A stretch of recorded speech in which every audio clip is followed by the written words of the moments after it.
Selamat berjumpa lagi di Duta Damai edisi November-Desember 2021. Untung Rugi dan Belas Kasih Allah oleh Frater Nikolaus Heru Andrianto.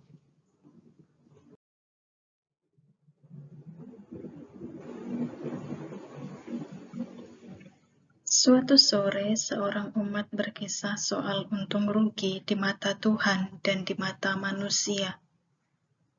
Dalam pekerjaannya sebagai pembuat jamu, ia menuturkan, meski jamu buatan tangannya itu dalam waktu setahun sudah menghasilkan ratusan liter, namun dari segi ekonomi ia banyak merugi. Ia memandang ini kerugian. Mengapa demikian? Ia mengkalkulasi meski tidak pernah mencatat di atas kertas.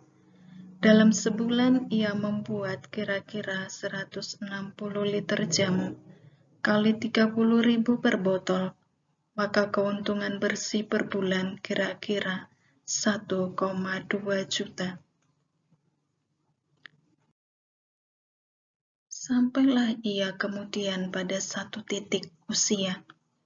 Ya, di bulan Juli di usia senjanya saat ini ia jatuh sakit. Menurut dokter, salah satu penyebabnya karena kelelahan fisik. Tatkala opnam selama 5 hari, ia menghabiskan 24 juta lebih. Syukurlah karena asuransi di masa pandemi, ia hanya membayar 11 juta. Sisanya dapat dibayar 2 kali. Sedangkan pemeriksaan laboratorium dan rawat jalan harus dibayarnya sendiri. Kira-kira dari semuanya itu ia mengeluarkan 15 juta. Semua ia lakoni karena prinsipnya, ia harus sehat, apapun cara dan usahanya. Namun ketika menimbang untung rugi itu, ia tetap bisa menikmati kebahagiaan bahwa di tengah perjuangan untuk tetap sehat, banyak orang telah minum jamu racikannya. Terlebih lagi di tengah kesulitan semacam ini, ia pun masih bisa berbagi. Tatkala kenalannya terpapar COVID-19, ia bisa mengirimkan jamu cuma-cuma tanpa dipungut bayaran.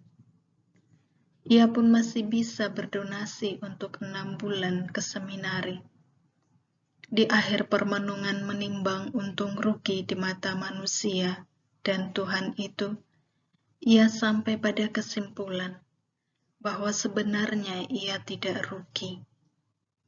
Memang secara manusiawi, seolah uang hasil keringatnya dipergunakan hanya untuk mengobati sakitnya, dan malah lebih besar daripada yang dihasilkan dari meracik jamu.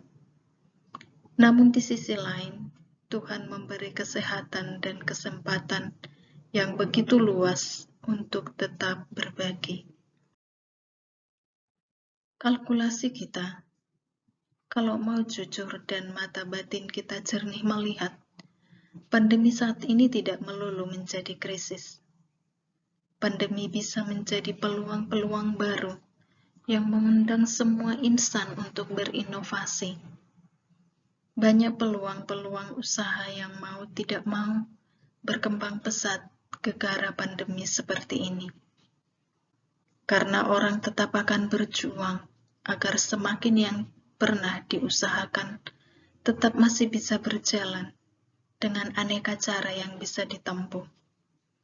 Ibarat sebuah perjalanan tidak selalu berada di jalan utama, melainkan perlu berada di jalan-jalan kecil atau terobosan yang bisa membantu seseorang sampai kepada tujuan yang sama. Memang benar bahwa kalkulasi kita tidak hanya melulu pada hal ekonomi atau finansial, melainkan kita telah sampai pada kalkulasi hidup beriman kita. Bagaimana nasib iman kita tanpa perjumpaan dan doa bersama, baik di lingkungan atau di gereja, Meski kita pun tetap melakukan secara pribadi, bagaimana kepekaan rohani itu diasah di tengah situasi susah.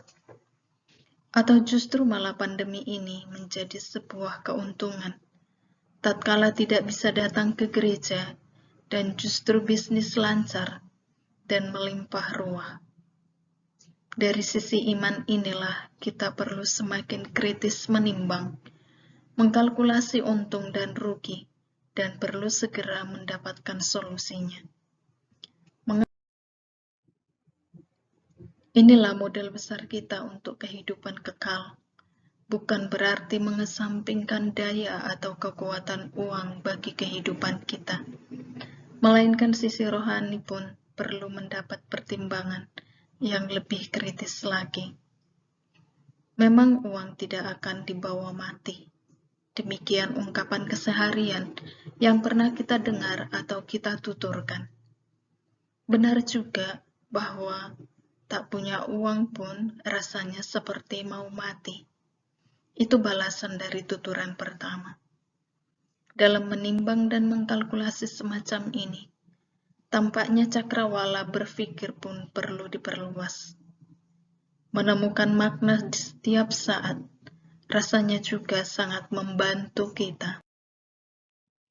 Dalam situasi seperti ini, kita perlu belajar menjadi pribadi yang seimbang dalam doing dan being.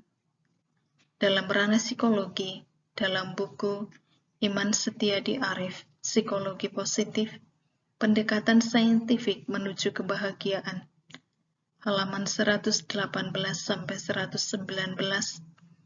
secara alamiah manusia membutuhkan dan menggunakan dua modus ini dalam hidupnya.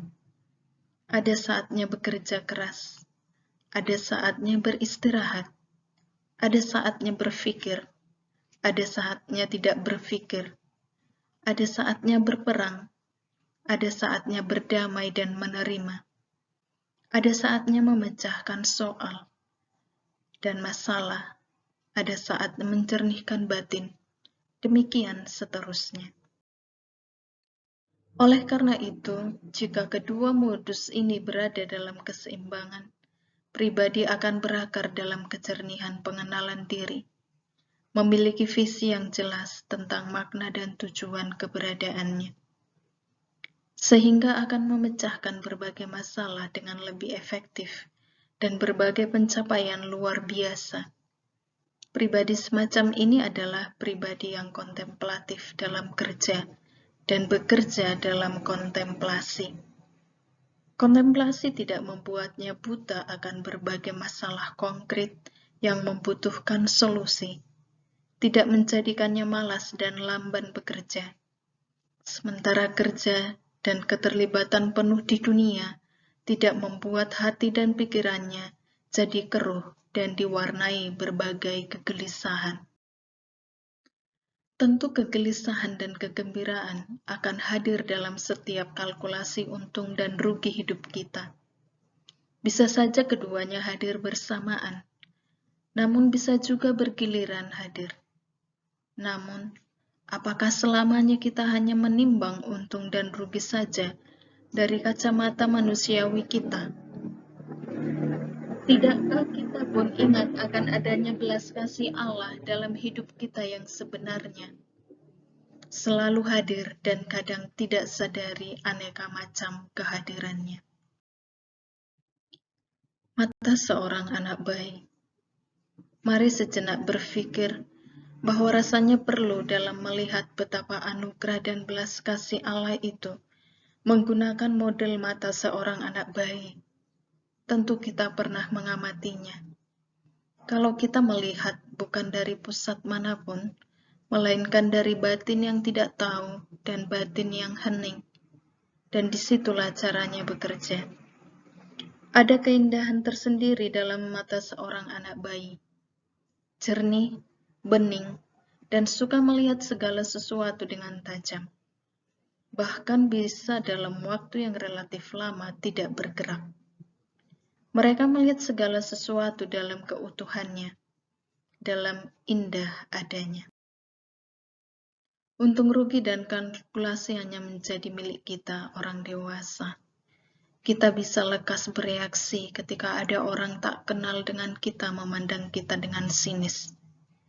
Ada aneka perasaan dalam diri kita. Bahkan tak jarang, mata orang dewasa adalah mata yang menunjukkan batin yang tidak polos. Dijejali aneka keinginan dan maksud, termasuk apa yang menguntungkan dan merugikan, bahkan sekaligus mengambil sebuah kesimpulan. Oleh karena itu, belas kasih Allah perlu disadari dengan mata batin yang hening dan diam. Belas kasih Allah perlu ditangkap dengan penuh perhatian. Barangkali itu dapat kita lakukan dan rasakan dalam keseharian kita. Saat itulah ingin rasanya kita berlama-lama menatap belas kasih Allah dalam setiap pengalaman. Untung rugi dan belas kasih Allah ada dalam realitas hidup beriman. Untung rugi dan belas kasih Allah menyertai perjuangan hidup orang beriman. Dengan demikian, dari untung rugi dan belas kasih Allah, mana yang sedang dan akan mendominasi hidupku? Apakah melulu untung rugi saja yang memengaruhi cara berpikir, berada dan bertindak kita? Atau menjadikan belas kasih Allah sebagai pusat segala rasa syukur kita? Terima kasih.